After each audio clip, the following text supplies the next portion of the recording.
प्यारे बच्चों, सुप्रभात। आज हम कक्षा 5 की हिंदी का 11वां पाठ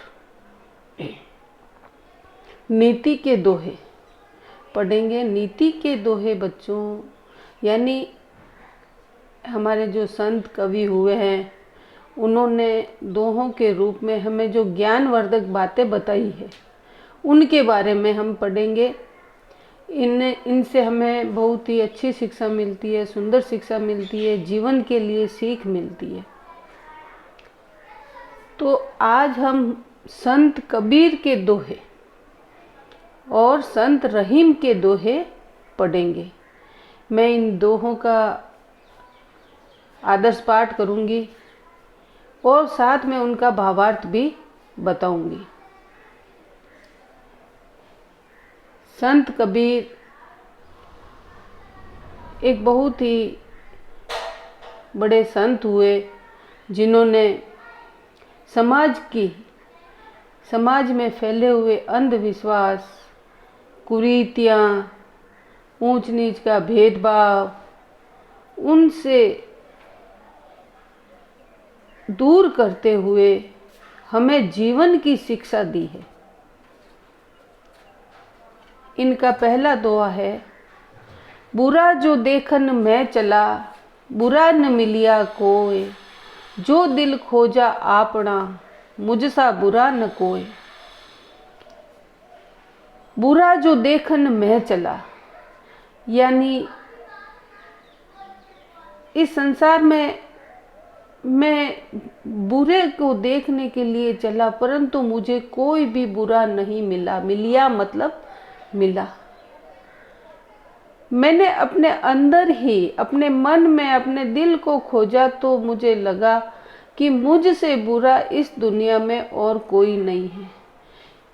अक्सर ऐसा होता है बच्चों कि मनुष्य को दूसरों की बुराइयां दिखाई देती है परंतु अपनी बुराइयां नहीं दिखती।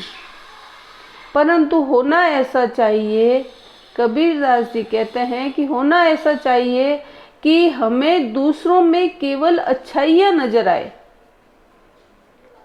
परंतु अपने अंदर जो बुराइयां हैं उनको हम मनन करें और उनको दूर करने का प्रयास करें। संत ने यही कहा है कि संसार में मुझे बुरा कोई नहीं दिखाई दिया, मुझे सब में अच्छी बातें ही दिखाई दी, परंतु मैंने जब अपने अंदर झांक के यानी अपने मन में झांक कर देखा तो मुझसे बुरा इस संसार में और कोई नहीं था। तो इससे ये सीख मिलती है कि हमें दूसरों में अधिकतर अच्छाइयाँ देखनी चाहिए, दूसरों की बुराइयों पर नज़र नहीं डालनी चाहिए और अपने अंदर जो बुराइयां हैं उनको दूर करने का प्रयास करना चाहिए। इसके कबीरदास जी के दूसरे दोहे में गुरु का महत्व बताया हुआ है बच्चों कि गुरु गोविंद दोऊ खड़े, कांके लागू पाए, बलिहारी गुरु आपने, गोविंद दियो बताए। कबीरदास जी कहते हैं कि गुरु और गोविंद यानी भगवान ईश्वर, गुरु और ईश्वर दोनों पास पास में खड़े हैं, तो मैं पहले किसकी चरण वंदना करूं, पहले किसको प्रणाम करूं। पर बाद में उन्होंने कहा कि पहले ईश्वर से भी पहले मुझे प्रणाम अपने गुरु को करना चाहिए, क्योंकि गुरु ने ही मुझे ईश्वर तक जाने का रास्ता बताया। तो उन्होंने गुरु के महत्व को बताते हुए कबीर जी ने कहा है कि गुरु का जो स्थान है हमारे जीवन में वो ईश्वर से भी ऊपर है। साईं इतना दीजिए जामे कुटुंब समाए, मैं भी भूखा ना रहूं, साधु न भूखा जाए। इस तीसरे दोहे में कबीरदास जी ने बहुत सुंदर बात बताई है कि इसमें जो संचय करने की प्रवृत्ति होती है, कई लोग तो काफ़ी कुछ संचय करके रख लेते हैं और कई लोगों को भूखे ही सोना पड़ता है। तो कबीरदास जी कहते हैं कि हे साईं, हे ईश्वर, मुझे इतना ही दीजिए कि जिससे मैं अपने कुटुंब का भरण पोषण कर सकूं, उनका पेट भर सकूं और मैं भी भूखा नहीं रहूं, और मेरे जो अतिथि आए, घर पर जो अतिथि आए, साधु आए, वो भी भूखा नहीं रहें। बस मुझे इतना ही चाहिए। इसके बाद एक दूसरे बहुत बड़े संत हुए, रहीम। उनके दोहे हैं बच्चों, ये भी हमें जीवन के लिए सीख देते हैं, शिक्षा देते हैं। इनका दोहा है, रहीमन धागा प्रेम का, मत तोड़ो छिटकाए, टूटे से फिर ना जुड़े, जुड़े गांठ पड़ जाए। रहीम जी कहते हैं कि जो ये आपस के प्रेम रूपी जो धागा होता है, उसे कभी नहीं तोड़ना चाहिए। यानी आपस में कभी भी झगड़ा नहीं करना चाहिए, प्रेम पूर्वक रहना चाहिए। अगर प्रेम पूर्वक रह रहे हैं और अगर प्रेम टूट जाता है, तो अगर बाद में वापस बोलचाल शुरू भी हो जाती है, परंतु पहले जैसी बात नहीं होती है। जिस प्रकार एक धागे में जब तक वो जुड़ा रहता है तब तक वो सही है, परंतु वो टूट जाता है और फिर हम वापस उसे जोड़ने का प्रयास करते हैं, तो उसमें गांठ लगानी पड़ती है और वो गांठ ही उस धागे को जोड़ती है। यानी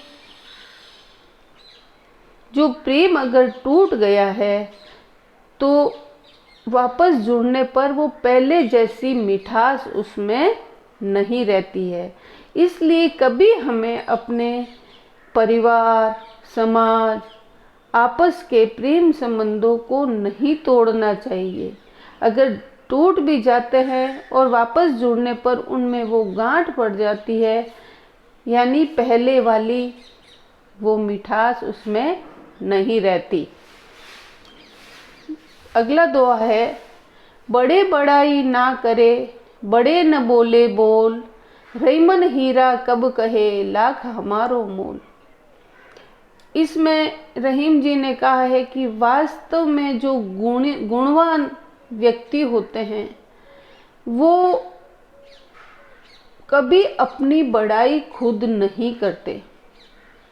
उनके कार्यों से ही उनकी पहचान होती है और लोग ही उनकी बड़ाई करते हैं।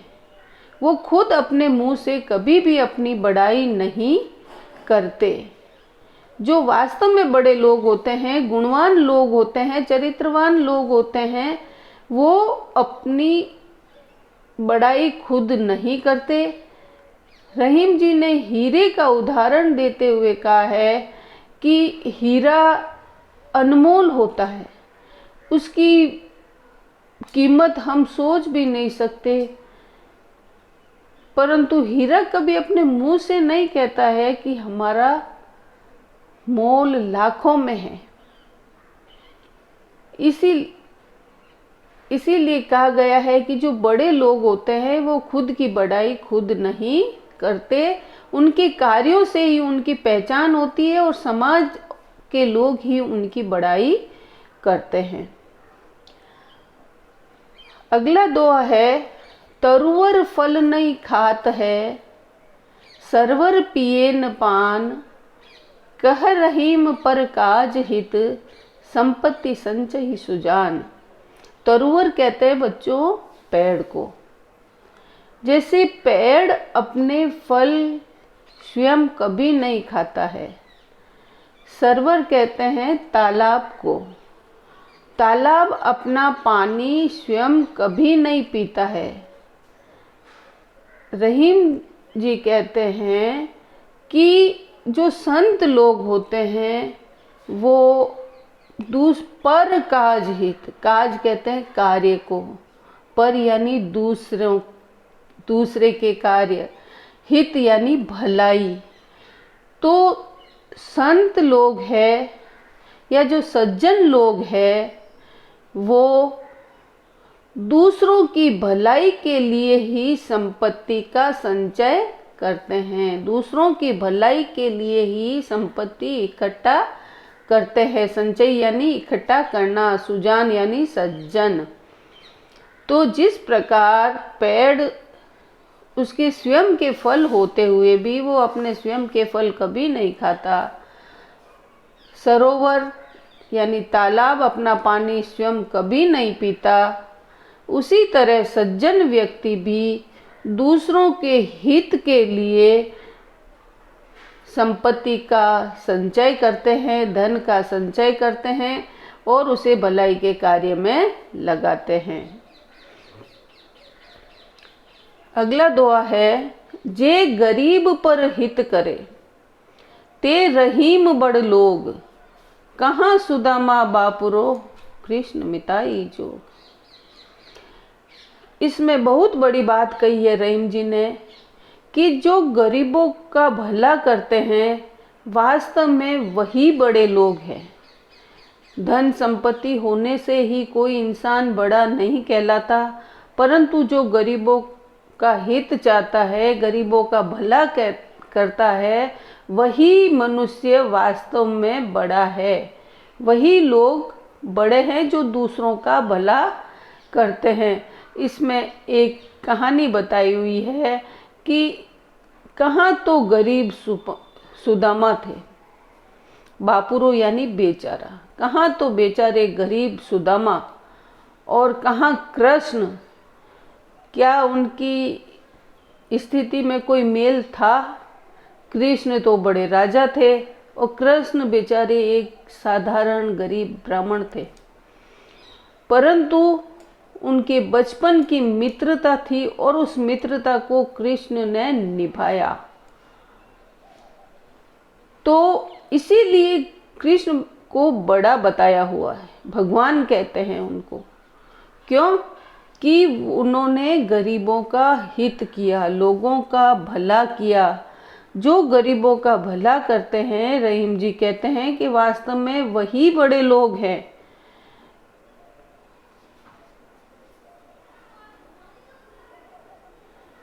यह है इस पाठ के शब्दार्थ। मिलिया यानी मिला, खोजा यानी खोजना, बलिहारी यानी न्योछावर, सरवर यानी तालाब, संचय यानी संचय करते हैं, परहित यानी दूसरों की भलाई, साईं यानी ईश्वर या भगवान, कुटुंब यानी कुटुंब या परिवार, साधु यानी सज्जन, छिटकाए यानी झटका देकर, तरुवर यानी पेड़, बापुरो यानी असहाय या बेचारा, मिताई यानी मित्रता या दोस्ती। अब ये पहला प्रश्न बच्चों कि गोविंद से बड़ा किसको बताया गया है? गोविंद से भी बड़ा गुरु को बताया गया है, क्योंकि उन्होंने ही गुरु ने ही ईश्वर तक जाने का रास्ता बताया। बड़े लोगों की तुलना किससे की गई है? बड़े लोगों की तुलना जो दूसरों का हित करते हैं उनसे की गई है। कृष्ण ने किसके साथ मित्रता निभाई थी? कृष्ण ने अपने मित्र सुदामा से मित्रता निभाई थी। बुरा जो देखन में चला का आशय है, जब मैं बुरे व्यक्ति को ढूंढने चला तो मुझे, इसमें कौन सा उत्तर सही होगा?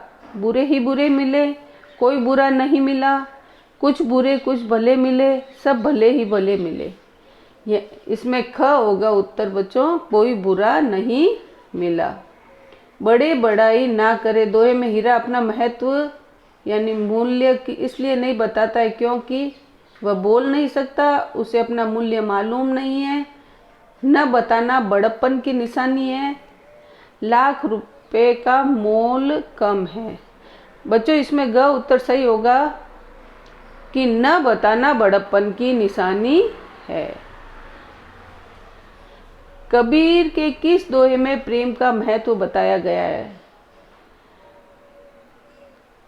कबीर के दोहे में नहीं बच्चों, रहीम के दोहे में प्रेम का महत्व बताया गया है, जिसमें रही मन धागा प्रेम का मत तोड़ो छिटकाए, टूटे से फिर ना जुड़े जुड़े गांठ पड़ जाए। इस दोहे में प्रेम का महत्व बताया गया है कि अगर प्रेम रूपी धागा अगर टूट जाता है तो दोबारा जोड़ने पर उसमें गांठ पड़ जाती है, वो पहले वाली बात उसमें नहीं रहती। गुरु पर न्योछावर होने का भाव किस दोहे में है?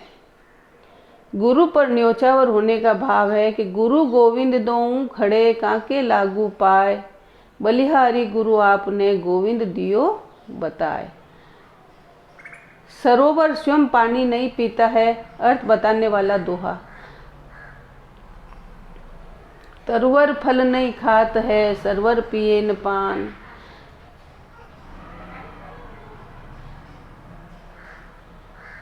यह है दो बच्चों, कह रहीम पर काज हित संपत्ति संचयी सुजान। इस तरह दोहे आपको इस कविता में देखकर लिखने हैं। मुझसा बुरा न कोई क्यों कहा गया है? क्यों इसमें कबीर जी ने कहा है कि हमें दूसरों में केवल अच्छाइयाँ देखनी चाहिए और अपने अंदर की बुराइयों की पहचान करनी चाहिए और उन्हें दूर करने का प्रयास करना चाहिए। हमें दूसरों में कोई बुराई नहीं देखनी चाहिए। गुरु को गोविंद से भी बड़ा क्यों बताया जाता है?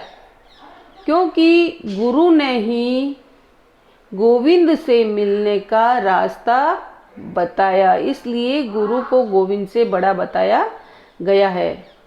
टूटे से फिर ना जुड़े जुड़े गांठ पड़ जाए का क्या आशय है?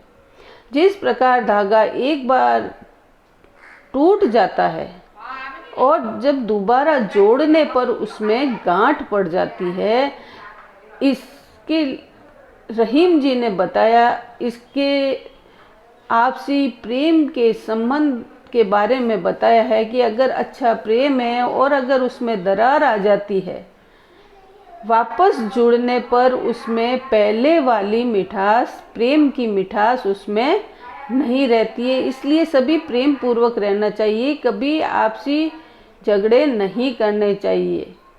बड़े बड़ाई ना करे दोहे के अनुसार बड़े आदमी अपनी प्रशंसा स्वयं क्यों नहीं करते हैं?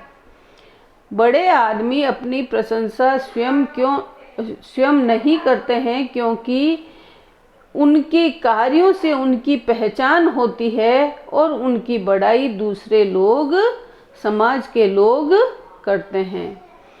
इन दोहों को देख के ये पंक्तियाँ पूरी करनी है। बुरा जो देखन में चला, बुरा न मिलिया कोई। दूसरे में साधु ने भूखा जाए, यानी मैं भी भूखा ना रहूं, साधु ने भूखा जाए। रईमन धागा प्रेम का मत तोड़ो छिटकाए। इसमें द में आएगा पियन पान, यानी तरवर फल नहीं खात है, सरवर पिए न पान। ये विशेषण है बच्चों। जो शब्द विशेषता बताते हैं वो विशेषण कहलाते हैं।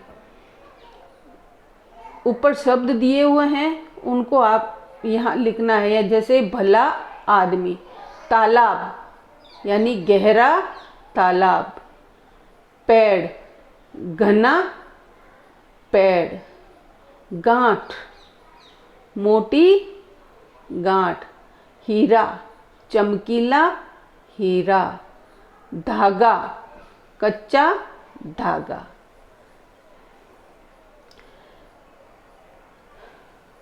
बच्चों इस चैनल को सब्सक्राइब करें और इस घंटी के बटन को दबाएं ताकि आने वाले पाठ की जानकारी आपको पहले से मिल सके। धन्यवाद।